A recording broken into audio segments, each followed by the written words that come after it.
Thank you very much for the opportunity to share some of our research in Ateneo Policy Center. I want to thank, in particular, Phil S4 and my good friend, Professor Nicole Corato. I hope you feel better soon in case you're not able to join today.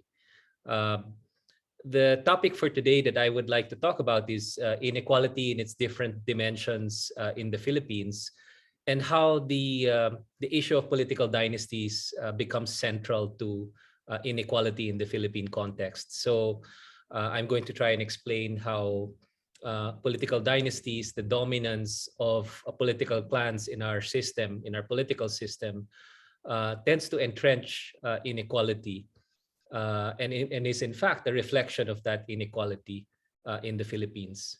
So without further ado, let me proceed with my presentation. As I always do, I first discuss my main points, my main messages before the entire presentation. And it's fairly straightforward. Inequality in the Philippines has different dimensions. And I will talk about three main dimensions that tend to be self-reinforcing. They feed on each other. And eventually what you have is an inequality trap. First dimension of inequality is weak upward mobility in the Philippine economy due to inequality in opportunities and disaster-prone nature of the Philippines. So even if we end up reducing poverty, there's always a huge chunk of Filipinos who are vulnerable to sliding back into poverty and destitution. And we have seen this in the recent pandemic, in the ongoing pandemic, where millions of Filipinos slid back into poverty based on official statistics from government. The second dimension is political concentration, and this is what I was talking about earlier in terms of the concentration of political power in the hands of a few political families, which we call political dynasties. This is important because the concentration of political power essentially blocks the ability of the political system to introduce deep changes and deep reforms. And I'm going to talk a little bit about that later. The third section is about economic concentration, and this is well researched. Economic concentration, which is typically it results from the prevalence of rent-rich sectors in an economy where rent-seeking and weak competition characterize many of these sectors. The Philippines, despite efforts to liberalize, deregulate the economy in the past 3 decades, still has a fairly big amount of economic concentration.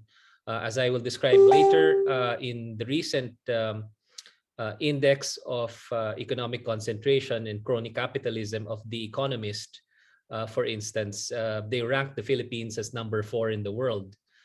So I'm going to talk a little bit about that and how it relates to the two other forms of inequality as well. And finally, as I mentioned, inequality tends to be self-reinforcing. All these three factors tend to feed on each other. And so in order to break this kind of an inequality trap, you need to introduce in different areas almost a simultaneous reform effort to try and weaken the deep roots of inequality. And I'm going to discuss that last in my presentation. So my first point is weak upward mobility. And here, I just want to show the income distribution in the country and how, in terms of a snapshot of inequality, this is typically the often referred to figure of inequality, income inequality in the country. You have a poor households numbering about 2.9 million, lower income households numbering about 8.4 million, middle income households numbering almost 12 million, and then an upper income group that is extremely small in a country that's over 110 million people, only 500,000 households in that upper income group. And even there is a huge inequality within that top income group.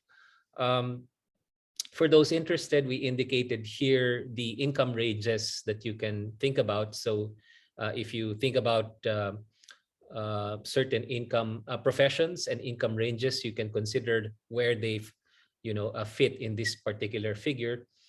And the main point here is that as of 2018, and this is the latest available data we could get our hands on, over 11.3 million of about 23.7 million Filipino households, or roughly almost half, classified as lower income class or poor, which means living on less than 21,914 pesos per month. So this is still a highly unequal country, and despite reform efforts of the last 3 decades, this inequality has not really moved.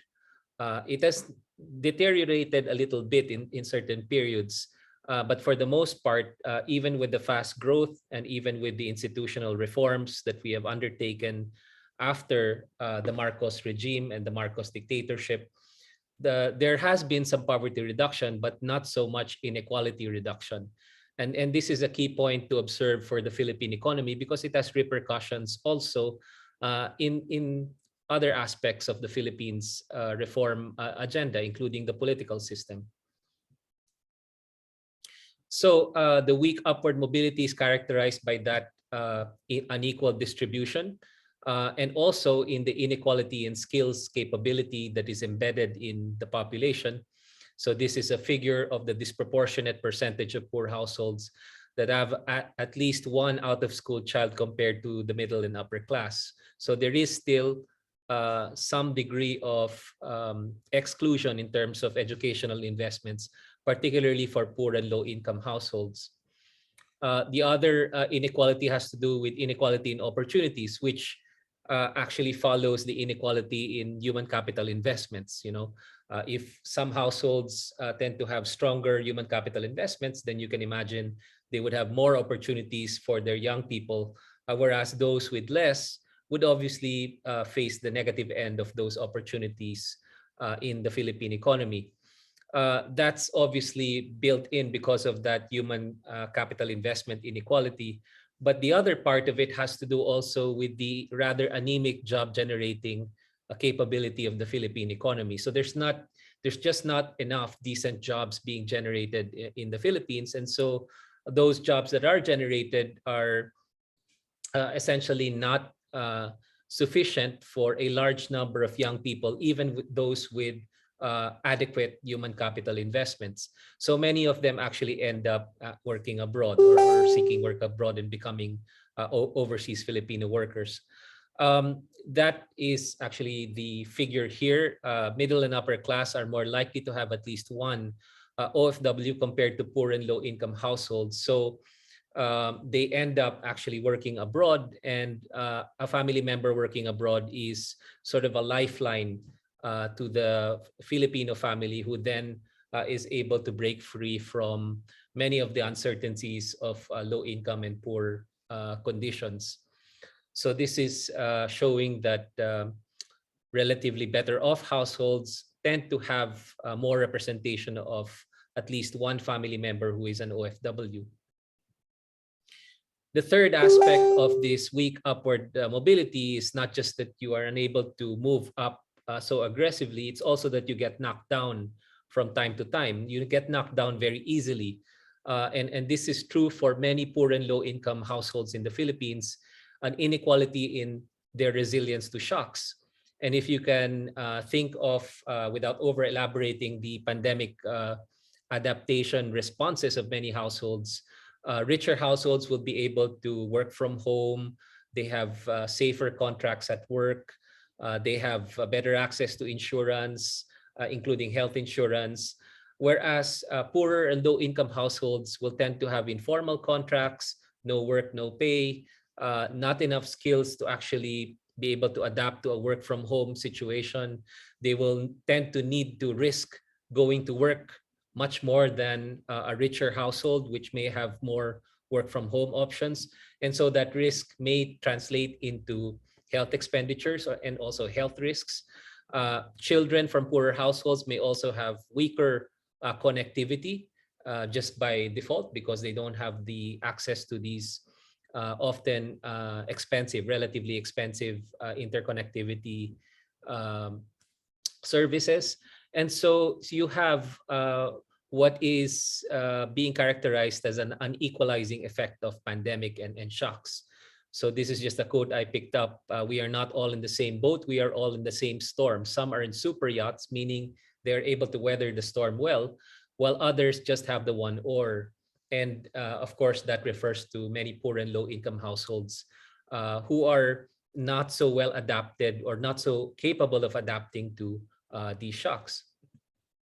So this is just an image of the poverty reduction trend of the Philippines between 2015 and 2021. And further to the point I raised earlier, that there is a large probability of many Filipinos sliding back into poverty with different types of shocks. And the recent and the ongoing pandemic is no different. So while we were able to reduce poverty between 2015 and 2018 on the back of very, very aggressive economic growth, reduced by about 4.1 million. The poverty again increased during the pandemic period when we had what is often characterized as the world's longest lockdown because of our inability to contain COVID-19 and the inability to sort of keep the economy operating while mitigating the risk of the spread of COVID-19. Philippines is not exactly a stellar example of pandemic management. And so the result was that there was an additional 3.6 million Filipinos who slid into poverty during this period. The second aspect of inequality, so that first aspect is weak upward mobility. And because of that, many Filipinos tend to be stuck in a vulnerable state or a state of poverty. So the political the political system can actually introduce changes to that. And you would think that the reforms would be forthcoming to try and begin to fix that. But that's unfortunately not necessarily the subject of political discussions, nor the main topic of political debate during an election, which you would expect right now, since we are mere months away from national elections. Unfortunately, there's not enough accountability built into the electoral process to trigger those deep discussions of what needs to be done. And part of the reason for this, based on many analysts who are looking at the political situation, is the degree of political concentration in the political system and the lack of political competition. So you're not driving that accountability mechanism in the electoral system. So what does lack of political competition in the Philippines look like? Well, in the post-Marcos era, there has been a rise of what my good friend Alex Lacson, a reformist in the Philippines, calls mini-dictatorships. It's essentially the rise of many political dynasties who tend to dominate local politics and increasingly also national politics. There are two main types of dynasties I want to note based on our research: a thin type where they follow each other sequentially over time, and then a fat dynasty type, yung matabang dinastiya in Filipino. And that is the simultaneous occupation of elected positions within a particular jurisdiction by a particular political clan. So what does this do? What does this look like first? Well, fat dynasty politicians with two or more family members in office, we counted all of them across the Philippines, and we actually have the largest data set on Philippine local leadership right now. And we found that 80% of governors, 67% of congressmen, and 53% of mayors are, they belong to fat dynasty or fat political clans with two or more family members occupying elected office. And over time, if you're going to look at this, snapshot of our data set, the fat dynasties are dominating local politics more and more in the different positions from governor to councilor. The other way to look at this is, what are the impacts in terms of governance and in terms of, the impact on the economy? Well, the political inequality often translates to and is a reflection of the inequality in wealth in the country. So just want to show you a snapshot of two senators who basically got elected from 2009 to 2012 and from 2013 to 2019. And this is their statement of assets and net liabilities. And clearly they're becoming wealthier over time. Senator 1, I will not mention the real name, was 0.95 billion in wealth.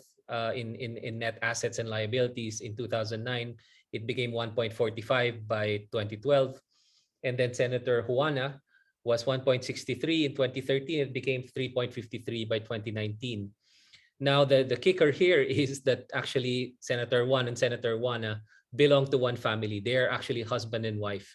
And we are looking at polls right now that suggest that Senator Juana's son may actually end up being elected a senator also in a few months, so that we will have a mother and son senator tandem in our Philippine Senate.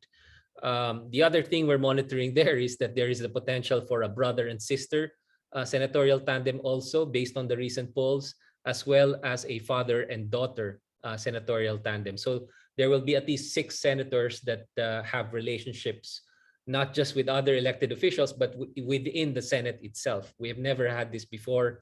And this kind of pattern suggests that deep concentration of political power.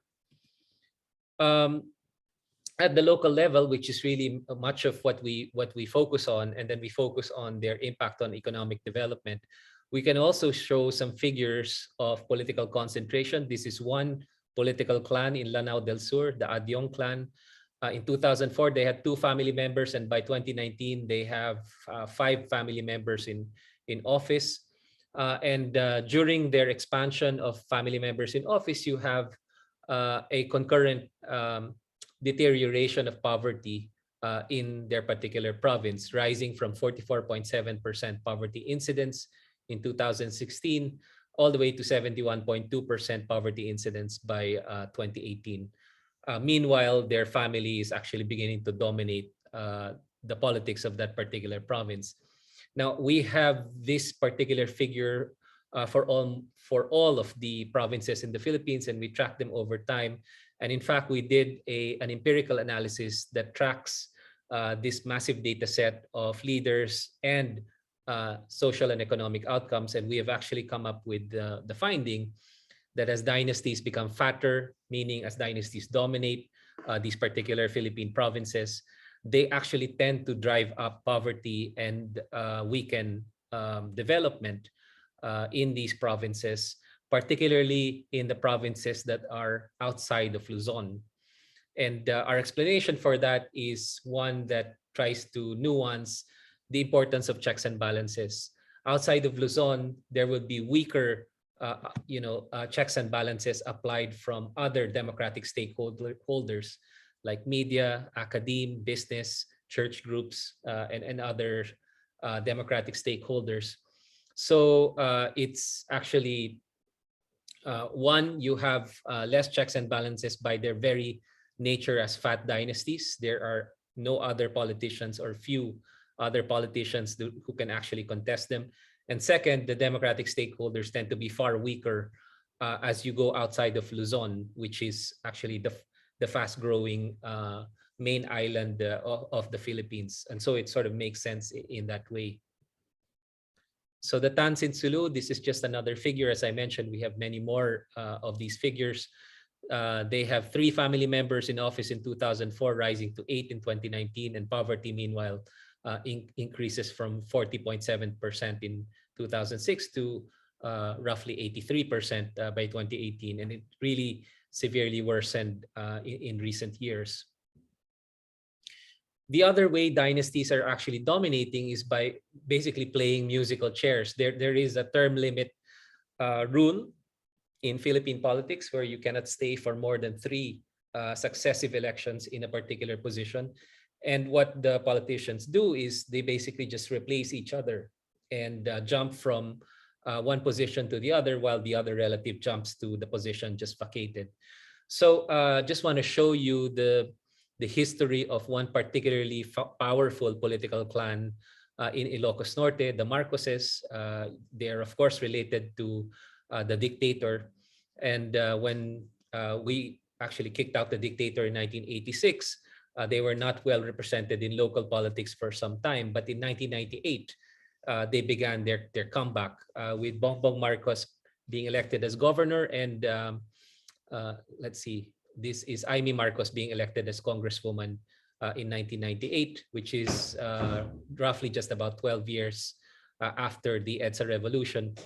And you can see that as some family members are actually moving up in terms of more powerful positions, both in the province and then later at the national level. Um, Bongbong Marcos becomes first a congressman in 2007 and then a senator by 2010. And later on, this is followed by Amy Marcos, who then also becomes a senator shortly thereafter and is a senator right now. But first, she was a governor.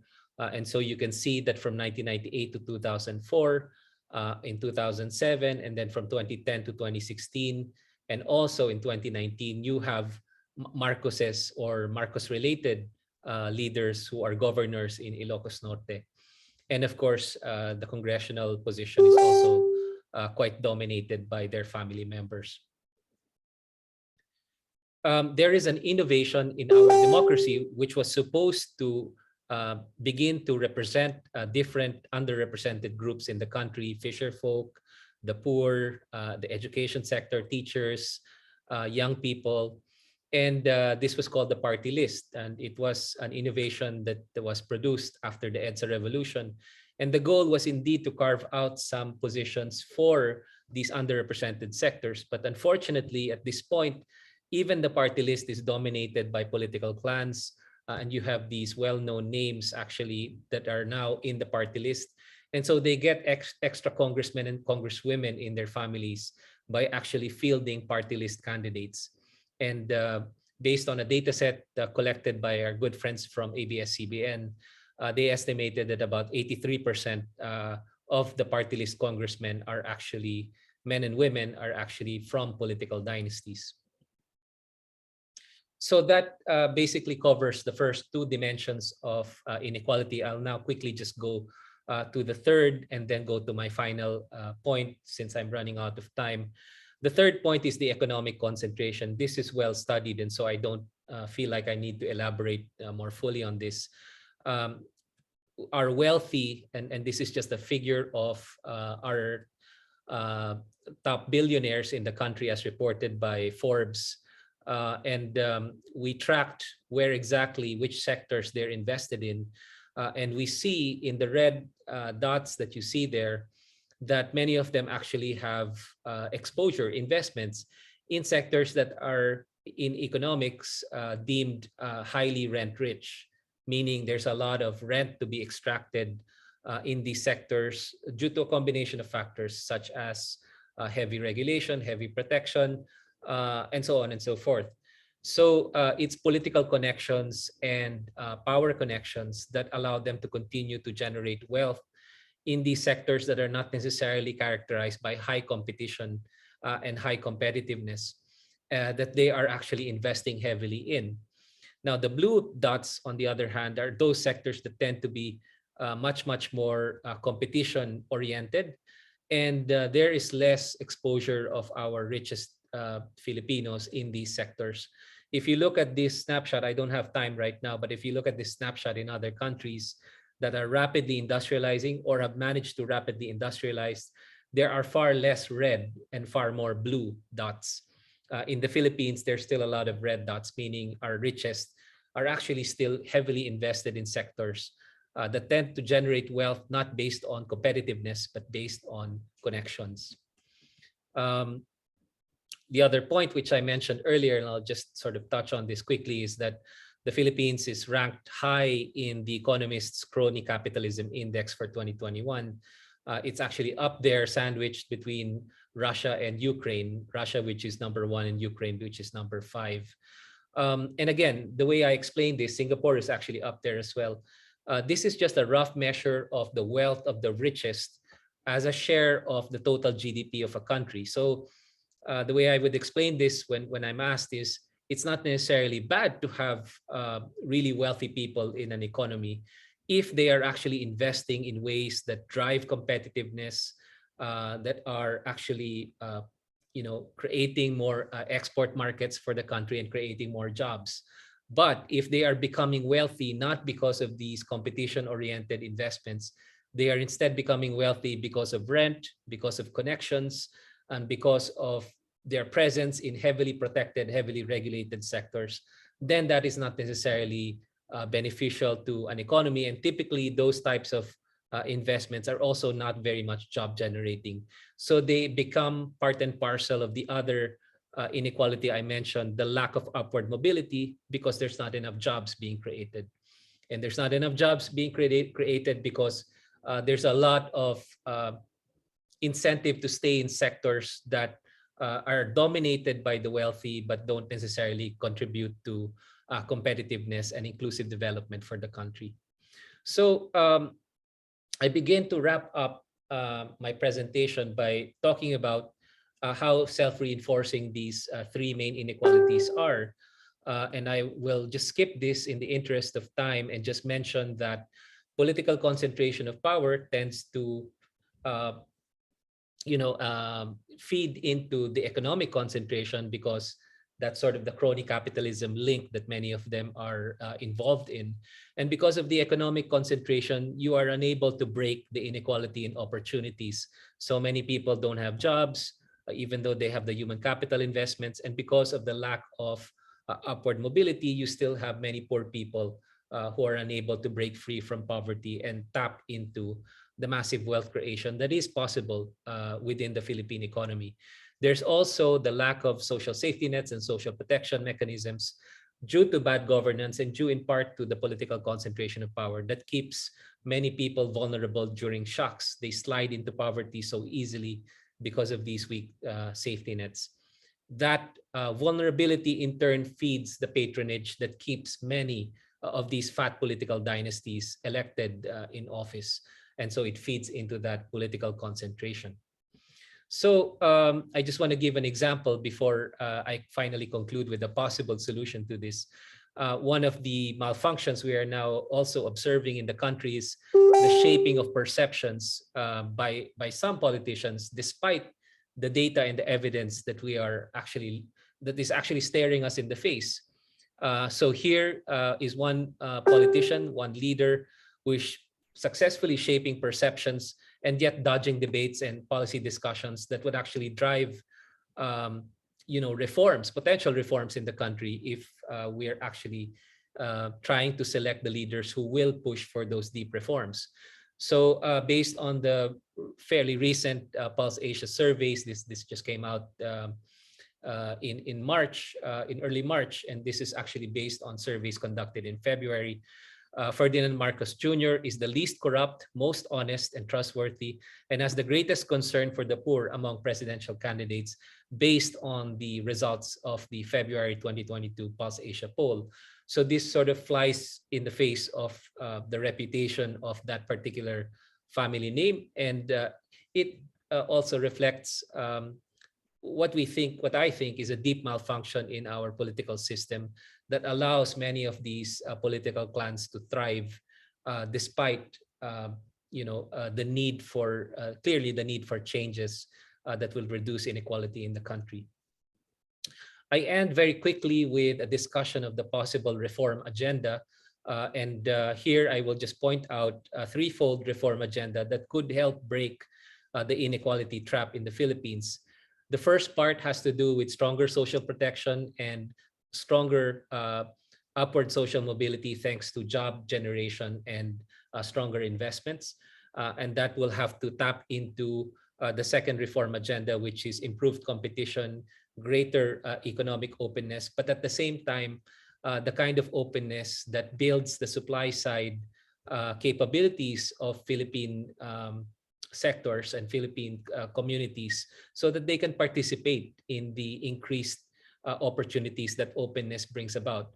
So I believe as an economist that we are doing a good job in liberalizing the economy, but we are not doing a good job in terms of improving the governance of our supply side response.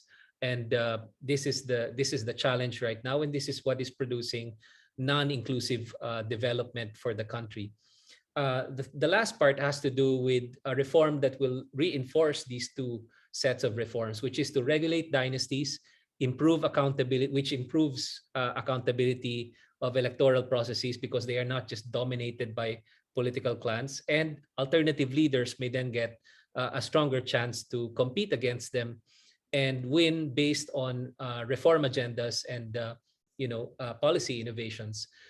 The other, of course, reform has to do with strengthening political parties, which you will need also to supply those alternative leaders that I spoke about.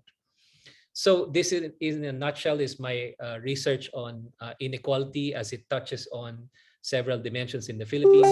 And thank you so much for the chance to present this to you today. I'm sorry if it went a little bit over the time limit, but I do appreciate the chance to share this with you. And I look forward to our discussion. Thank you.